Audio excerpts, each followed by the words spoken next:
disampaikan sikap sebagai berikut. 1. PDI Perjuangan menilai bahwa para hakim MK tidak membuka ruang terhadap keadilan yang hakiki, merupakan kaidah etika dan moral, sehingga MK semakin melegalkan Indonesia sebagai negara kekuasaan. Konsekuensinya, Indonesia masuk dalam kegelapan demokrasi yang semakin melegalkan bekerjanya otoritarian demokrasi melalui penyalahgunaan kekuasaan.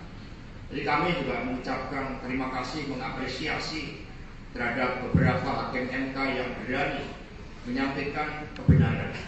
Untuk pertama kalinya sengketa Pilpres di Mahkamah Konstitusi ada 3 hakim Mahkamah Konstitusi yang memberikan suatu penilaian-penilaian secara kritis, dissenting opinion terkait dengan pelaksanaan Pilpres. 2. PDI Perjuangan menilai bahwa demokrasi Indonesia terbatas pada demokrasi prosedural. Dampaknya, legitimasi kepemimpinan nasional ke depan akan menghadapi berbagai persoalan serius, terlebih dengan persoalan perekonomian nasional dan tantangan perekonomian global.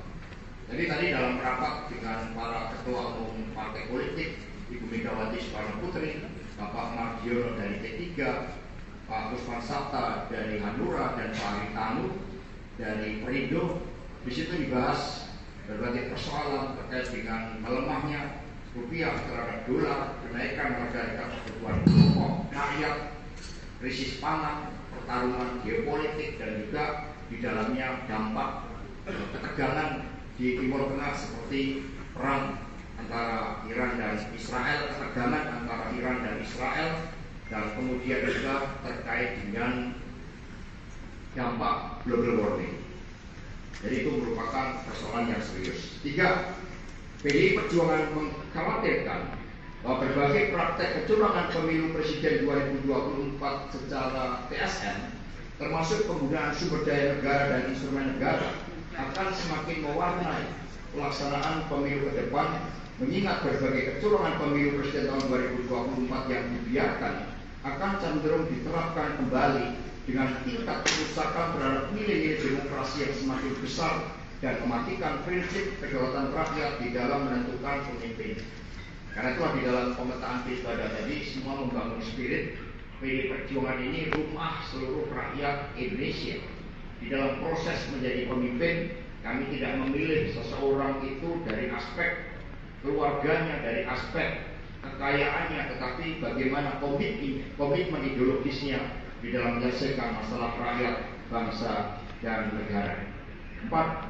Meskipun MK gagal di dalam menjalankan fungsinya sebagai benteng konstitusi dan benteng demokrasi, namun mengingat sifat keputusannya yang bersifat final dan mengikat, maka PDI Perjuangan menghormati keputusan MK dan akan terus berjuang di dalam menjaga konstitusi, memperjuangkan demokrasi, pelaksanaan pemilu yang demokratis, jujur, dan adil, serta berjuang untuk menggunakan setiap ruang hukum termasuk melalui PT UN.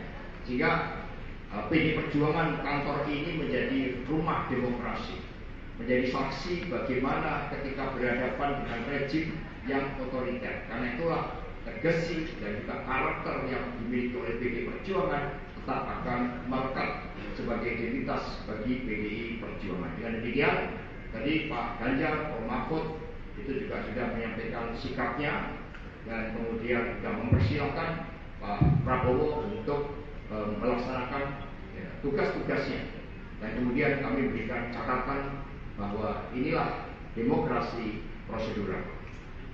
Demikian pula tim hukum dan sikap yang disampaikan oleh tim hukum Pak Todung Mulya Lubis, kemudian Pak Ganjar dan Prof. Mahfud itu merupakan bagian dari yang telah dibahas dengan seluruh partai politik pengusung beliau. 5. PDI Perjuangan mengucapkan terima kasih kepada seluruh elemen bangsa yang telah berjuang untuk menjaga konstitusi dan demokrasi yang berkedaulatan rakyat. Ucapan terima kasih secara khusus juga disampaikan kepada para guru besar, para cendekiawan, seniman dan budayawan, dan kelompok masyarakat sipil lainnya yang telah berjuang di dalam melawan berbagai bentuk penyalahgunaan kekuasaan. PDI Perjuangan juga mengucapkan terima kasih kepada seluruh pendukung Ganjar Ganjar Mahfud, baik partai politik maupun para relawan yang telah berjuang mati-matian melawan berbagai bentuk kecurangan pemilu presiden tahun 2024.